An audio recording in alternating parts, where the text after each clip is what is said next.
Esta mañana vamos a hablar de uno de los profesores que crearon esta facultad, uno de los profesores que ayudó a conformar una institución para la enseñanza de las ciencias políticas y sociales. Su presencia fue muy importante a lo largo del tiempo en que se desempeñó como docente. Dicha actividad fue reconocida por la universidad dándole la eméritus.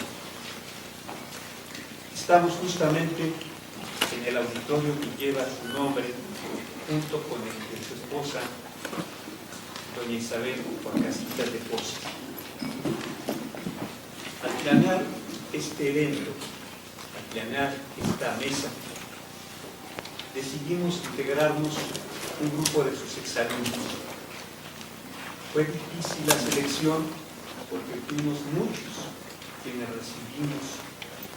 tuvimos el privilegio de estudiar a su lado. Sin embargo, van a discriminar y nos encontramos frente a ustedes 7 alumnos directos y un colega a quien les voy a presentar. Está la maestra Ingrid Alonso Gómez, en mi lado izquierdo. La maestra Delia Selene de Dios Vallejo. El maestro Roberto Bermúdez Sánchez, en mi izquierda. La maestra Elendira García Aguilar, derecha. La profesora Fabiola Ortega García, el profesor Víctor Sánchez y como un colega, el maestro Purencio Benjum. Vamos a platicar con ustedes acerca de este distinguido, querido y extrañado profesor que el día 19 de enero del año 1994 falleció. O sea, estamos conmemorando 10 años de su fallecimiento. Gracias a Dios. Particularmente para los estudiantes que se encuentran en esta aula Ricardo Isabel Pozas.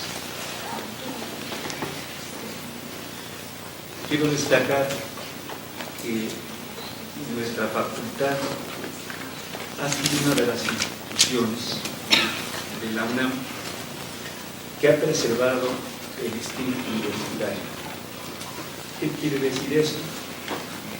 Que ha sido un espacio para la discusión del pensamiento universal.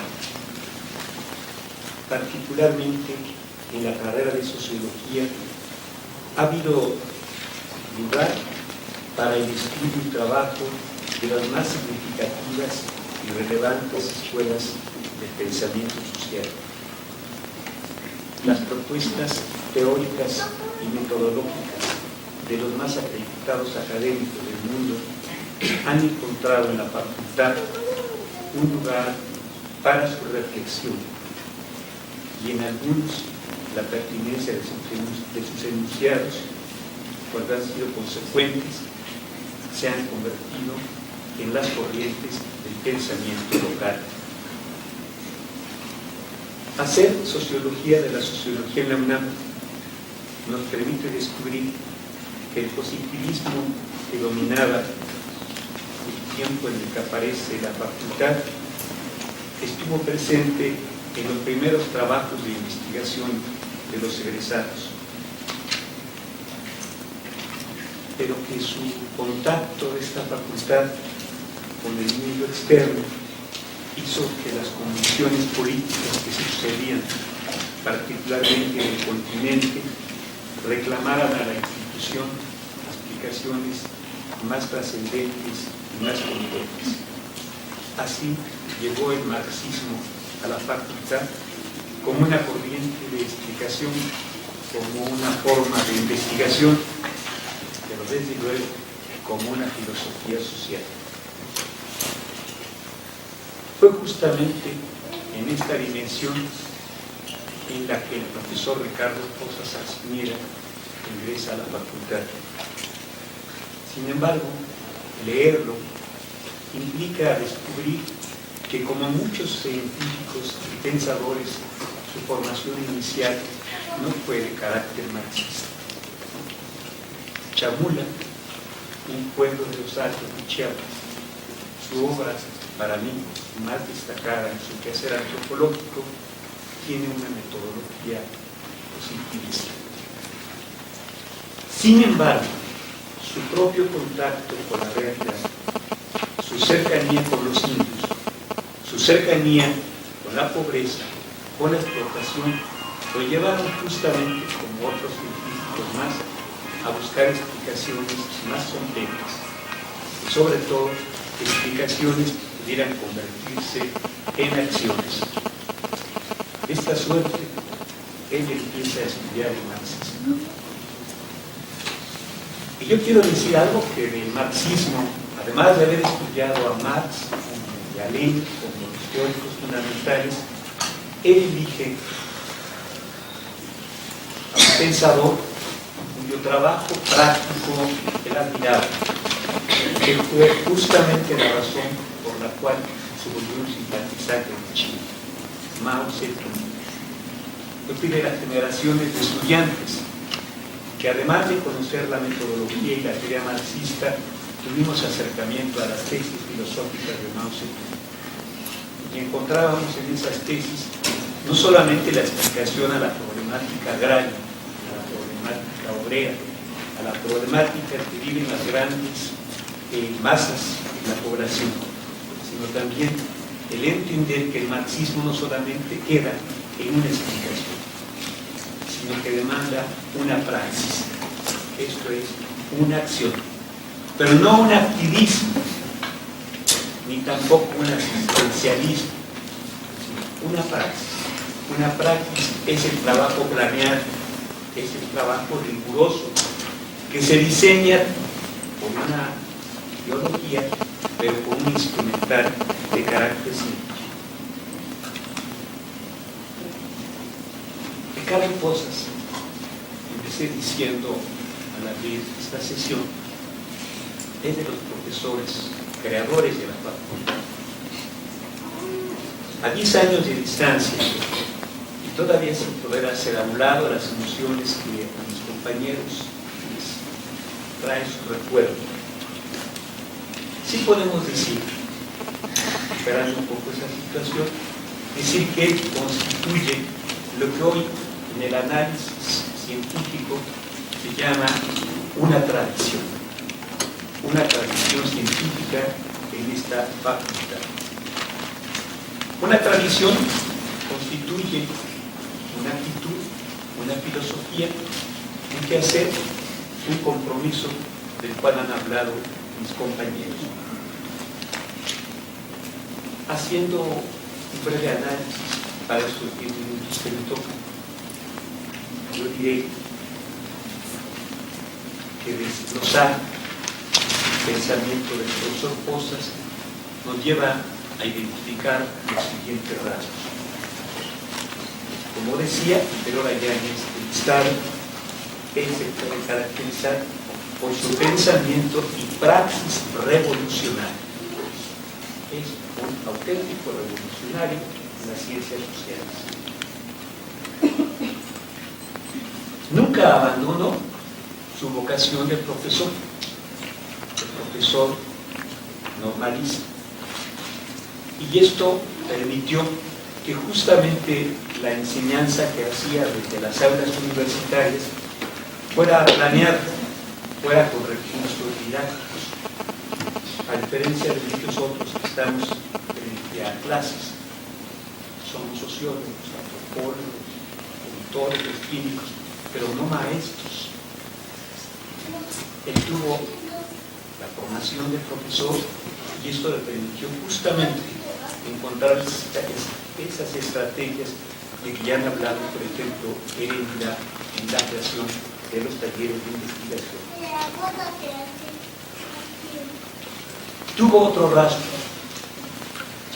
y y ese se da en la óptica de estudio. Esa óptica que ya estaba permeada por el pensamiento del materialismo dialéctico. Siempre partió de lo concreto, nunca de las especulaciones. La realidad concreta era su fuente, que nutría su preocupación como investigador. Fue dialéctico en todos sus aspectos de la vida, incluyendo las contradicciones de las que hablaba Víctor en la discusión y la confrontación con los que fuimos sus alumnos. Ciertamente, como afirma Víctor, todos tuvimos distanciamientos con él. Estos distanciamientos eran resultado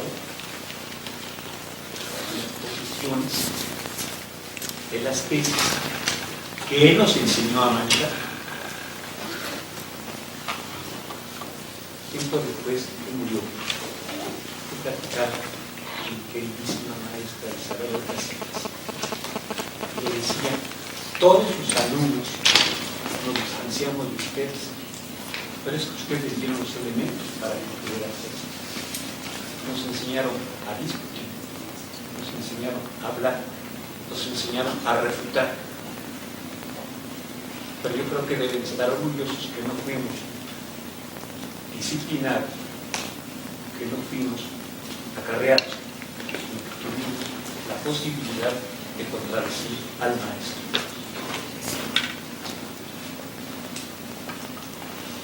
En todo este perfil destaca, como se ha dicho ya, por todo lo que me han precedido, su vocación para el trabajo de campo. Vocación en la que nos involucró a todos los que estamos acá, todos los que no están arriba, pero formaron. El trabajo de campo nos enseñó a amar las prácticas escolares a las que tanto se combaten en esta facultad. Son la única forma de conocer la realidad, de poderse comprometer. La pobreza no se establece solamente con millones, con números. A la pobreza se le conoce viéndola, oliéndola, probándola, sufriendo. Eso lo aprendimos con las cosas. Y eso no se hace a control remoto. Eso se hace en el terreno, en la realidad. A eso nos enseñaron. Y ahora, como todos dijeron, es difícil hablar de él solamente. Nos enseñaron los maestros. Algo más que en su esquema, en su modelo, en su paradigma, ahora sí es que promovió la investigación aplicada con gente pobre. Yo tuve la suerte de participar en uno de los primeros proyectos de investigación aplicada, algo que para finales de los 60 significaba innovación en la preparación de los estudiantes. La sociología para resolver problemas, la sociología para enfrentar situaciones o conflictos entre grupos, entre clases. Por toda la habilidad, pero yo diría por toda la terquedad, porque era un hombre totalmente terco, por toda la terquedad y tenacidad que tenía, estableció un convenio con la Unión Nacional de Productores de Azúcar. Y eso nos permitió a un grupo de investigadores, como dice Víctor, chamacos, estábamos en el cuarto año de la carrera, y uno de sus hijos ir a Catrín, Yucatán, y estudiar un problema que fue fascinante, porque aprendimos, y yo aprendí, que la sociología no queda en las conclusiones, que la sociología ha de hacer oferta de propuestas para solucionar los problemas. Y ese es un clásico que, por fortuna, ese trabajo quedó establecido en una acta sociológica que es la número 2, serie de promoción social, que por fortuna se ha realizado varias veces. Es un documento muy codiciado en las instituciones que hacen investigación y promoción social. Está la estrategia clara, operativa, técnica, pero más que nada metodológica y teórica.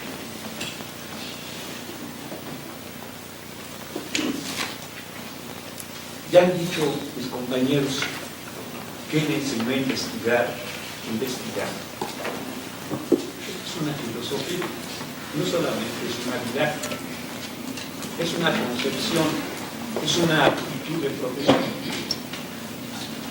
Eso lo aprendimos con él. Algo que todavía no se ha valorado bien es que fue de los profesores que legitimó a las ciencias sociales en México.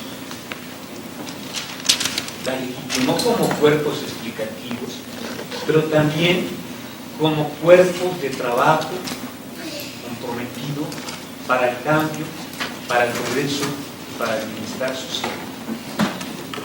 Muchas instituciones del Estado mexicano albergan desayunos del profesor Costa en proyectos que han sido los que han permitido el desarrollo del país. Yo diré que jamás tuvo aversión a las incomodidades. Yo viví con él 3 meses en la Sierra de Veracruz, en Son Bolívar. No era un hombre que reclamara ni una silla, ni una mesa, ni un plato.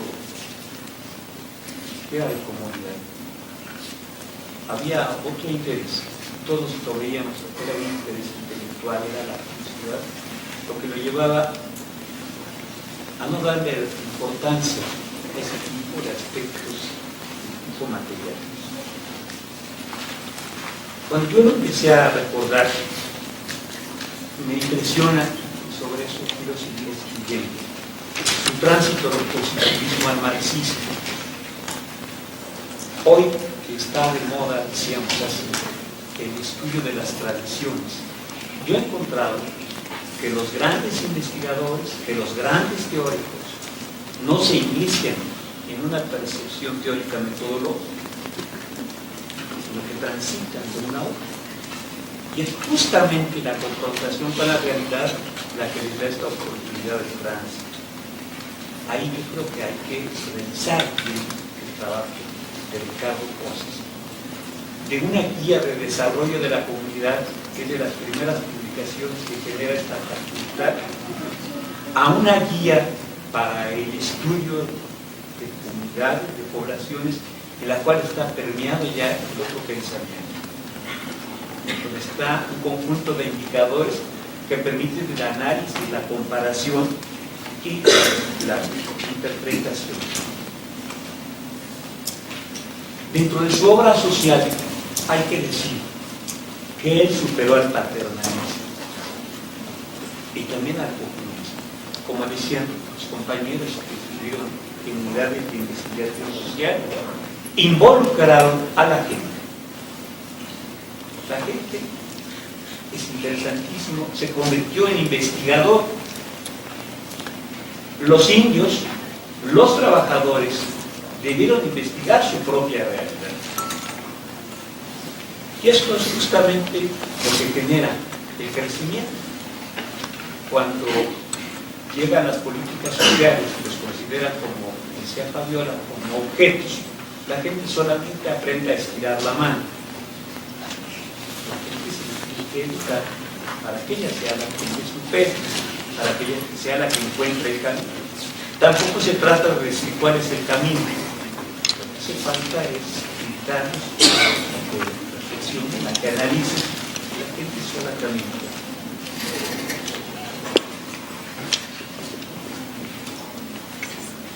Otro aporte que también está pendiente de ver será en el estudio de lo que hasta todavía él le tocó llamar la población indígena. Hay un cambio teórico, conceptual, muy importante cuando aparecen los indios en las clases sociales de México, no los indígenas. Y él lo dice en ese trabajo que empieza ahí, que el indigenismo es un concepto del poder. la gente a la que se dirige ese concepto no se considera indígenas. Ninguno de los que ustedes conozcan se dice que es un indígena, son indios. Así es como se autoconceptualiza el indio. Pero desde un escritorio del indio se podía seguir llamando indígenas a esa gente. Solamente podía reconceptualizar a alguien que estaba en contacto con la propia población. Reconceptualiza, pero además ubica en un nuevo marco explicativo. Por eso son los indios en las clases sociales, lo cual deja de ubicarlos en los procesos de aculturación, etcétera, etcétera. Todo su trabajo está enmarcado en los valores de la justicia y la igualdad. Por eso se convirtió en un tenaz luchador contra la justicia y contra la desigualdad. Esos son los valores filosóficos que permean su obra. Y esos son los que explican por qué estas estrategias de investigación, de formación, de trabajo, etc.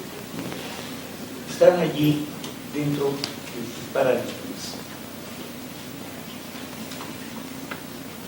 Ya lo dijo Fabiola, él crea el otro modelo de desarrollo.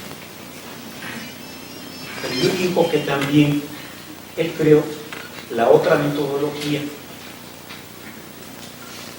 Él creó la otra enseñanza de la sociología. Yo creo que hoy, a 10 años de su muerte, podemos decir que él es autor de otro tipo de sociología que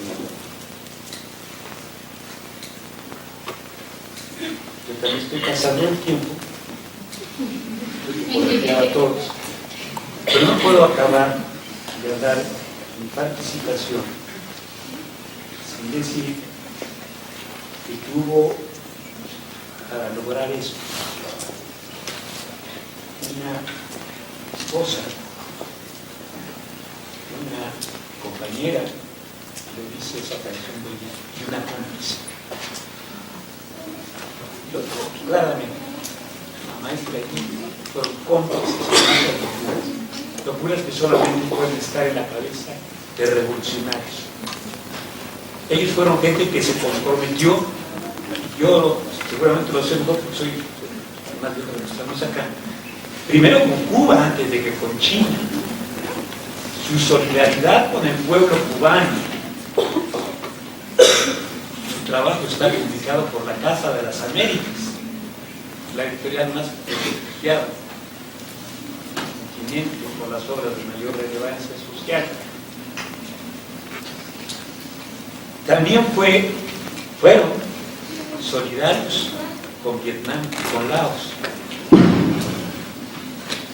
Y estas solidaridades, como decía Víctor, no nos las imponía a nadie, no era un trabajo de manipulación.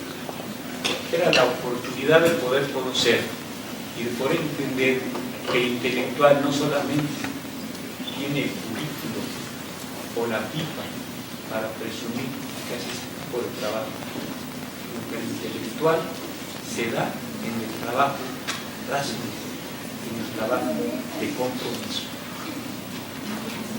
Para ellos dos, el homenaje es para el maestro, como todos hemos dicho. El maestro y la maestra no se entienden. Para ellos dos es la reflexión de 3 años de su campo.